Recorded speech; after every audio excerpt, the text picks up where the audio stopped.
Hello and welcome to episode number 2 of the Mind Body Masters podcast. I'm your host, Jake Currie, and as always, it is an absolute pleasure to have you here and help you on the journey to becoming a Mind Body Master.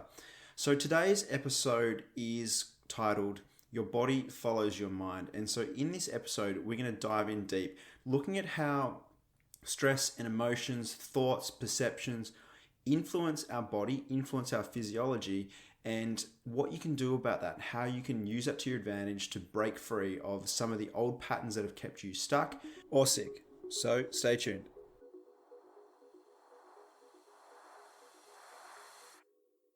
Hello, my name is Dr. Jake Currie. I'm a chiropractor and I specialize in the mind-body connection and teaching people how to heal themselves. Becoming a mind-body master allows you to break free from the old emotions and patterns in your mind that have kept you stuck so that you can heal yourself physically from the inside out, unlock your true potential, and feel truly inspired and energetic once more.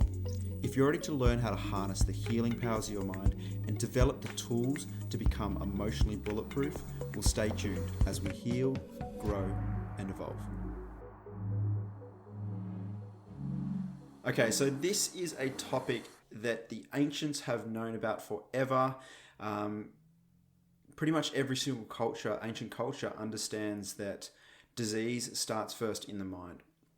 And they look at it from that perspective. They look at going, if someone's sick or if someone's experiencing some kind of emotional trouble, well, they don't look at the body. They, in fact, first look at the mind. So this is where we want to go with it today. And I want to talk a little bit about epigenetics and the amazing work of what that is and who's doing some great work and what that work is starting to show us. And by the end of this episode, you'll have a really clear understanding of how your mind affects your body and what you can do about it to use that to your advantage so you can heal, grow, and of course, evolve. So firstly, let's just get into what epigenetics is. So if you haven't ever heard this term before or you're not very familiar with this concept of epigenetics, I really encourage you to go onto YouTube and listen to a guy by the name of Bruce Lipton. Now, Bruce Lipton is a cellular biologist, and he has studied the effects of the environment on cells. So what Bruce Lipton did in this experiment was he had some stem cells, which are essentially just cells which are all genetically identical. And what he did was he had 3 different petri dishes, which all had different culture in it, which is essentially like the food and nutrients and air and water for cells.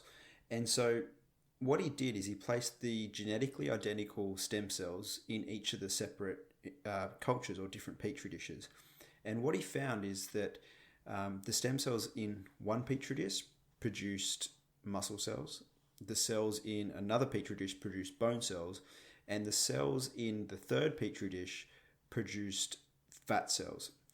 And so why this is really important is what he discovered is that the genetic outcomes of those cells was determined by the environment. What that tells us is that the environment was the thing that was really key at genetics and determining the genetics of these stem cells. And so now what people are starting to realize and recognize is that the environment is actually really key for us and for our health and for our genetic expression. So let's just break down the word epigenetics. So genetics obviously means genetic, the DNA, RNA structure of our body. And essentially genetics is like the blueprint. And if you look at health for a lot of, if you're looking at it from a genetic model entirely, it says that we are bound by our genetics and our hereditary. So say if your mother had breast cancer, well then if you're a female, there's a high chance that you're going to develop breast cancer as well because you have the same genetics. Whereas epigenetics is actually epi meaning above, so above genetics.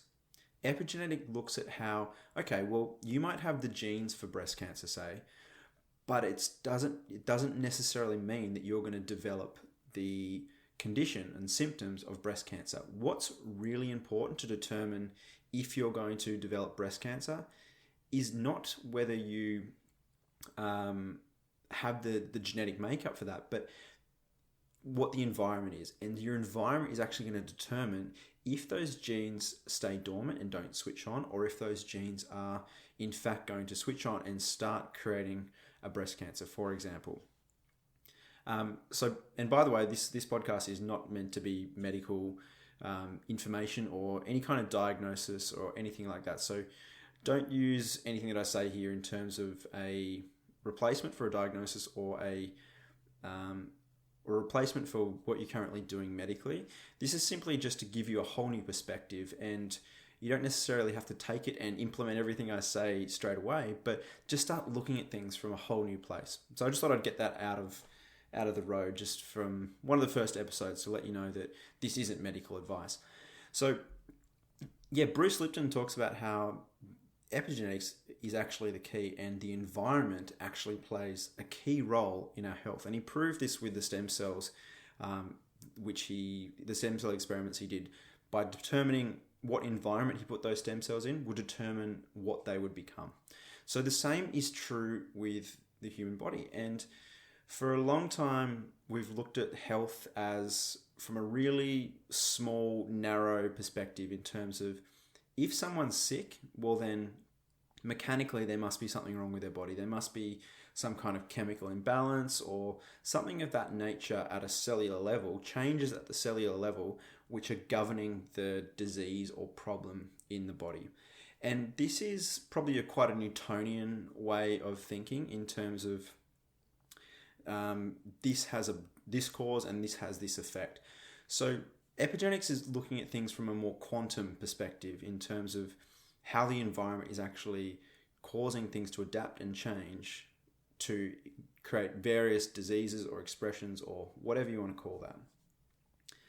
Now, let's just have a quick look at how that works. So I want to just explain a few things and help you understand and just give you some really basic examples of how your environment determines your physiology. So there's some really simple ones. So if you got chased by a tiger, like that is a very stressful event, and I hope no one here gets chased by a tiger, but if you got chased by a tiger, that's a change in your environment. And your body would go through a series of adaptations. Your lungs would change, you'd start breathing in more oxygen, your muscles would adapt and you'd start pumping blood to where you need it most.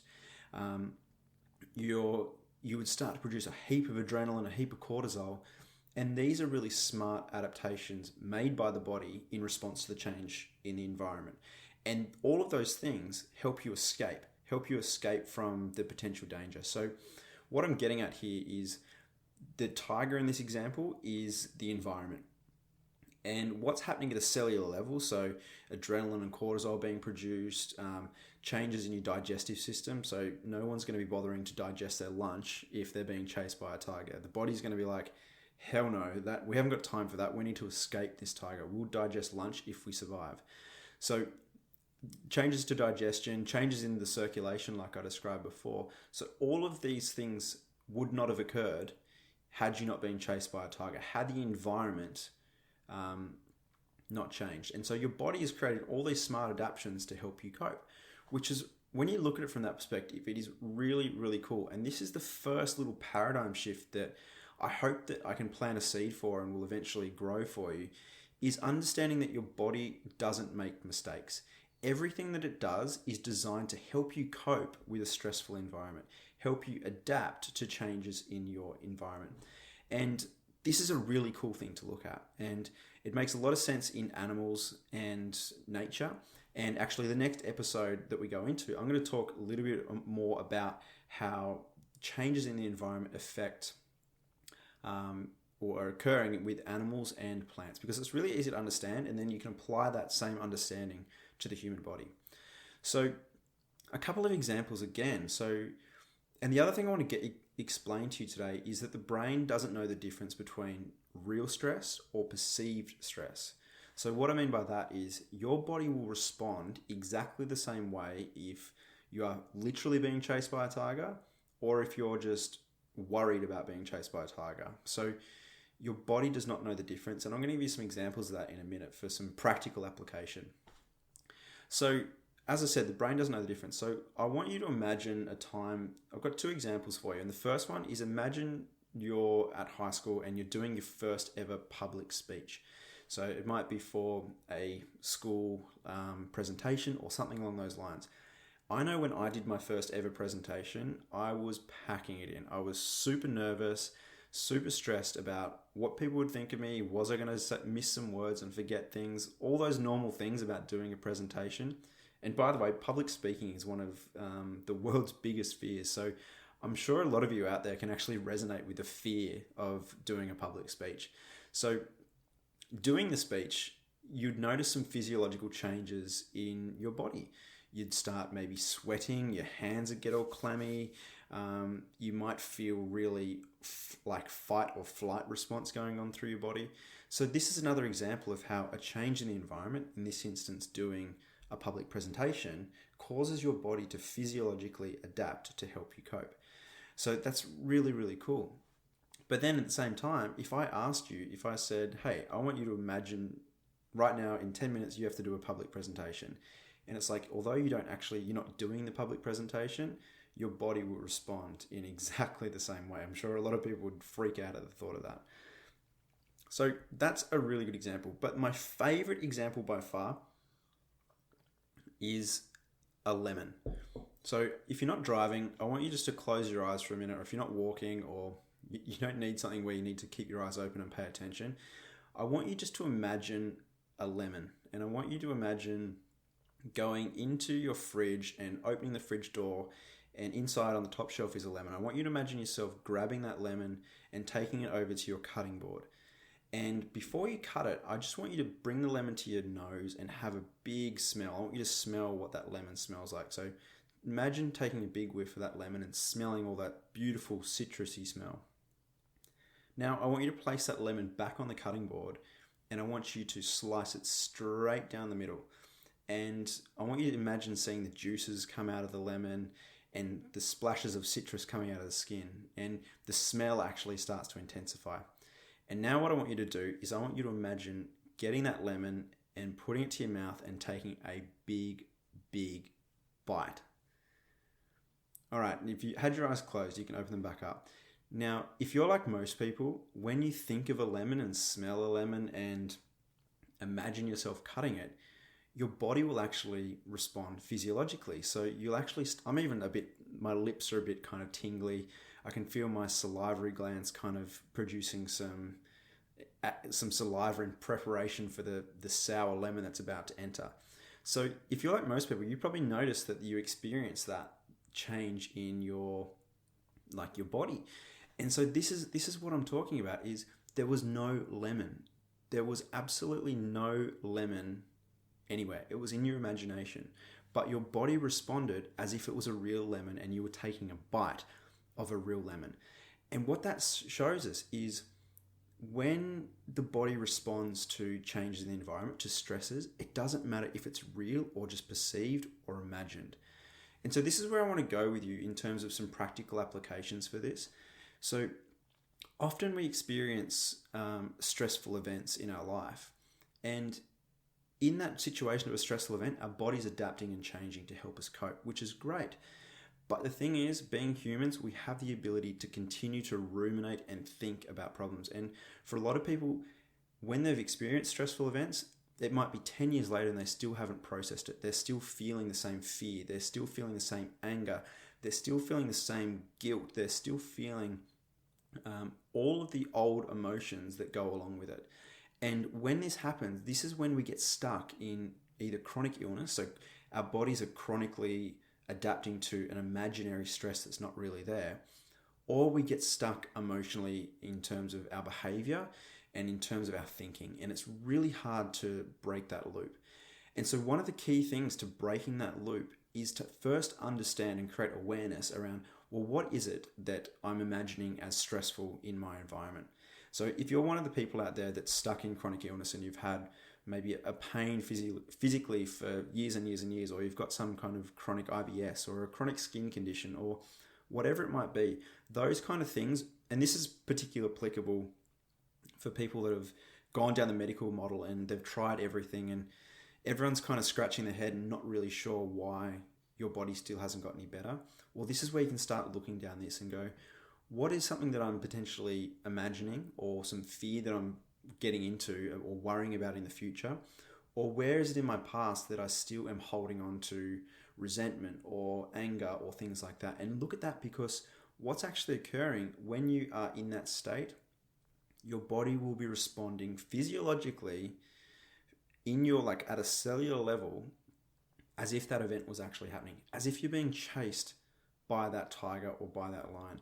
So that is the real importance of stress. And in today's modern world, like, this is one of the big reasons why I want to make this podcast, is so many people are stuck in these loops and are so stressed out and are trapped by so many of their emotions, like their old unresolved emotions, and trapped with so much fear and uncertainty that they, every single day, not only are they unable to move forward and create the lives they want to live and unlock their true potential, but physiologically they're still experiencing these old reoccurring themes. So start to look at where in your mind you might be harboring old emotions or worries about the future, or just general stress, and start thinking about how is that stress affecting my body. So in the next few episodes, we're going to start delving into a little bit more detail. I might even do a brief series about what kinds of emotional stress and conflicts cause what kinds of adaptations in the body from a German New Medicine perspective. So German New Medicine, if you didn't listen to the first episode, is essentially the roadmap for understanding how various emotional conflicts cause physiological changes in the body. So we'll get into more of that as the podcast goes along, but right now we really need to start with the foundations of understanding how stress actually affects your body. So I guess the takeaway, the mind-body message for this episode is look at where in your life are you constantly reactivating old stressful events. Maybe it's a divorce with an ex, and every time you think of that person, you get really frustrated or angry or pissed off. Or maybe it's you lost your dog, and every time you see another dog, you experience the same kind of feelings. So look at your own life and look at where you feel trapped in your emotions. And one of the best ways to look at this is to start writing about it. Put pen to paper and just let your pen flow. Like, maybe start with a journal prompt of, where do I feel stuck emotionally? And then just start writing and put a timer on, let that go for 10 minutes. And by the end of that 10 minutes, I'm sure you're going to have some aha moments, and you're going to start to realize some of the areas and blind spots in your mind that you've been holding on to and continually putting on loop, or you've got some kind of imaginary stress that hasn't actually happened, that isn't real, that you can start to become aware of. And the other thing with this whole thing, the other mind-body message for this is stress and emotion can't live in the present moment. So Eckhart Tolle is one of my favorite authors of all time. If you haven't read Eckhart Tolle's work, the first book I would recommend is The Power of Now. This is one of the books that got me on this entire journey. But the thing is, when you're worried about the future, your body's adapting. When you're holding on to the past and being resentful or whatever of something that's happened to you in the past, well, then they're the two places where your body's physically adapting. Whereas if you're present and you're right here, right now, and your attention is on right here, right now, I ask you this question. If you are fully focused and your attention is fully on this present moment, what problems do you have now? So that's another mind-body message for you, is I want you to answer that question and use that question whenever you feel yourself getting caught up in the past or worrying about the future, is I want you to ask yourself, what problems do I have right now in this present moment?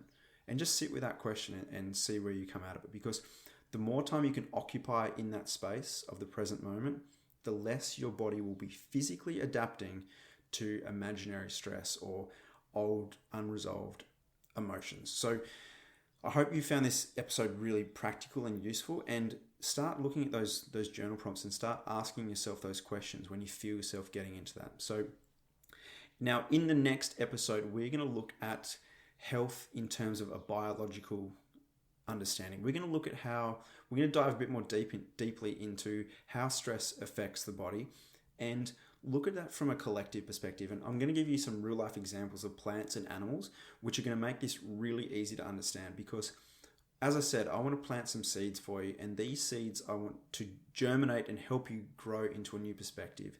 And this perspective is very different from the current medical model. It's very different from conventional wisdom, and I'm not asking you to adopt it blindly. I'm asking you just to have a look and see what you think about this new perspective, because for me, I know that when I was introduced to it and I started looking at the world through the eyes of epigenetics rather than genetics, it made a lot of sense to me, and it helped me feel a lot less fearful about my body and my destiny in terms of my health.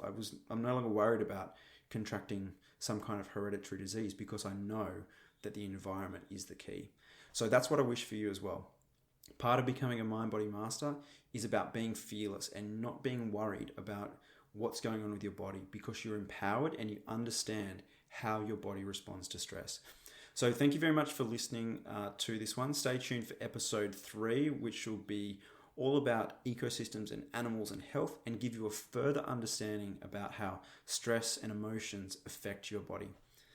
So as I said in the last episode, it is an absolute pleasure for me to be here with you and to share this information with you. I really feel of service, and I really feel grateful that you are listening. And I make this content and this podcast for people that are feeling stuck, for people that are caught up in old unresolved emotions or caught up in stress, and noticing the effects that that's having on their bodies, but also their lives.